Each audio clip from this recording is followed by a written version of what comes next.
We were 3 hours into the march when exhaustion finally got the better of me, and it was the worst possible time.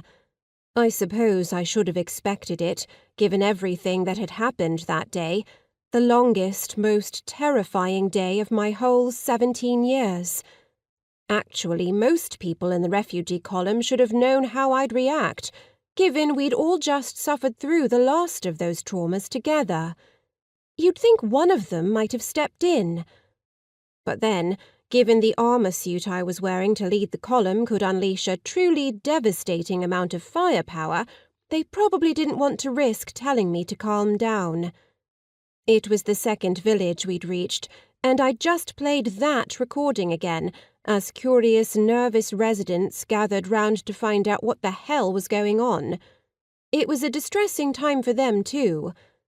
Up until a week before, life on our wonderful Arkship Daedalus had been calm and ordinary. Or, if you thought the way I did, dependably boring. While everyone else carried on living that lackluster yet safe life, mine had been hit with some pretty distressing shocks. For a start, I'd found out that the air was leaking out of our habitat. Daedalus was flying steadily through interstellar space at 10% of the speed of light, just like it had been for 500 years. But it had hit something big enough to punch its way through the Arkship's shielding. The hole it made wasn't big, thank the sweet captain, and Daedalus is huge, an asteroid of solid rock into which our ancestors had carved a cylindrical habitat 55 kilometers long and 11 in diameter. They'd given it a tropical environment, with a landscape that was all parkland and lush forests. The sky was a fat cylinder of rock running down the axis, wrapped in light strips and water pipes for irrigation rain. During the first 4 centuries after it left Earth, people had lived in tower mountains which stretched out between ground and sky, like giant pillars holding the two apart.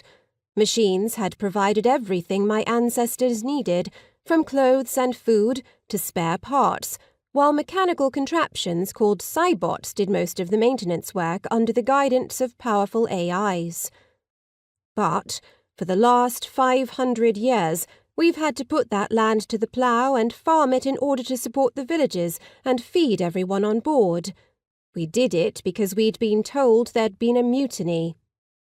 After Daedalus left Earth, it spent 400 years flying to Kyanira, a new world that could support human life. It was a rare world with an oxygen-nitrogen atmosphere that Earth's astronomers had found centuries earlier.